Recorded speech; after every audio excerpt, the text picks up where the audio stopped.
Just go back to my desktop then. I guess that works. Hey everybody, Big Mac here. How's it going? I'm just gonna read part of my NaNoWriMo, or at least the first chapter of it that I started doing. As you guys know, NaNoWriMo National Novel Writing Month. You're supposed to write 50,000 words during the month of November. I'm at 21,000 now, and we've only got like a week left. So I'm definitely not gonna make it. I have been working on the thing that I wrote though, and it's got its good parts and its bad parts. So just I'm giving also this as a bit of a warning because unlike most of my other videos and stuff, this thing is not very PC. I have the bad languages involved. That being said, I'm hoping this comes up as my splash page instead of, a big text box with, a bunch of cursing in it, but, I'll just have to take my chances on that, I suppose. Anyway, here we go. Captain Planet was not gay! Captain Planet was so fucking gay! What the hell are you talking about, Barry asked. Captain Planet was gender neutral. There was never inclination that he was gay. He wore a Speedo and a cut-off muscle shirt. He was gay. And blue. And he had that stupid green haircut. But he was green and blue to represent the earth. And the red, well, I don't know. But he wasn't gay. He totally looked it, though. Why were you paying so much attention to his outfit anyway? Shut up. The echo permeated through the tent and out into the wilderness. There was no reason for them to be quiet. There was no one around for miles. The two friends had been in their sleeping bags for almost an hour, chatting back and forth about all the old things they used to do when they were kids. Which Planeteer did you want to be? Mary asked. Did I want to be, or did I want to do? Brian snarked back. Obviously I wanted to be with Linka. Something about European girls, I don't know. I thought she was Russian. Russia extends into Europe, you idiot. It's a good thing you're not a geography teacher. It never was my strong suit, but seriously, you never wanted to be one of the Planeteers? No, man, that would be stupid. I mean, there were only 4 real Planeteers, but Mati had a heart. What a lame excuse for an element. I get it, caring about the environment is important, but they should have made Mati a side character, or the one who drives a rocket ship around. I gotta go pee. As Brian got out of his sleeping bag, Barry noticed his friend's old tattoo still on his ankle. As Brian got outside the tent, the cold winter air crept its way in. It caught Barry off guard. This otherwise snug situation was suddenly disturbed by the harsh realization that it was the middle of December. A constant stream could be heard in the background. Dude, you gotta come out here and look at this, he heard Brian say. It's fucking beautiful. But it's cold, Barry protested. Dude, just get out here. Barry slowly peeled away the layers of material that had formed his surprisingly comfortable bed. As his feet and the rest of his body made contact with the icy air, he had thoughts of running back under the covers. His machismo persevered, and out slowly he popped out from the tent. Looking up, Barry saw the gallant trees of the forest stretching upwards into the sky. The stars overhead were brighter than he could ever remember seeing them, each one a lighthouse in the ocean of space.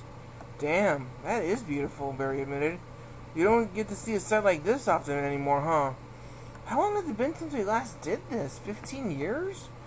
It's been a long fucking time, Brian said. Those sure were some good nights. I don't even remember the clear sky being this bright before. Maybe the rains yesterday knocked all the crap out of the sky. I wish my camera could have captured this.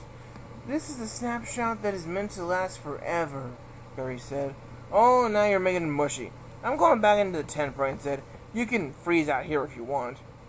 As Brian made his way back to the comfort of the still warm blankets and polyester vinyl, Barry couldn't help but stare out into the wilderness. The trees, like hands reaching as high as they can go, praying to whatever deity might be above the world. It was majestic. Brian's muffled voice came through the tent. Which Planeteer did you always want to be anyway, Marty? As Barry began to speak, he could feel the ice dance upon his lips. Linka, he was able to mutter under his breath. The wind carried his message to his friend inside the tent, massaging every inch of his exposed skin with its touch. Reality set back in as Barry realized his feet were freezing. He wasn't in any worry of developing hypothermia, but it reminded him of the warm blankets he had waiting for him. He made one last look into the night sky, trying to remember it as hard as he could, knowing he may never see it the same way again. After making his way back into the tent, he could see that Brian wasn't really in the mood for talking anymore. He was turned over to his side, trying to regain the warmth he had lost from stepping outside. "You're gonna think this is funny," Barry started to say, unsure if Brian was interested in continuing their conversation. "What?" the other muffled voice said. I had always wanted to be a forest ranger when I was little, like really little. That's why I did the scouts. I thought your dad made you do that." "I suppose he did, but I enjoyed it more than maybe I should have." "So what made you stop? Did those Yogi Bear cartoons finally clue you in that nobody likes forest rangers?" "No, it was the money. You don't make jack working out here. You don't really do jack either. No hungry bears with picnic baskets to worry about. Maybe some general cleaning, not too exciting, I would think. It always bugged me, though, that you got that engineering degree."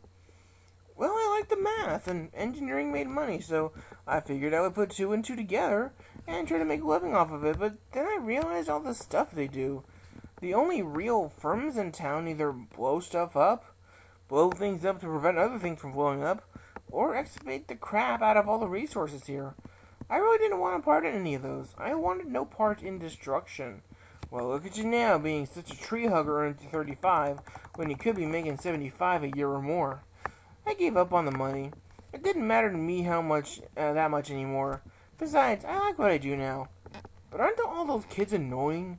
Sometimes, but I know a lot of them want to go to college. Maybe they do want to work for the engineering firms here in town. That's their prerogative. Plus, you have all those stupid office politics, too.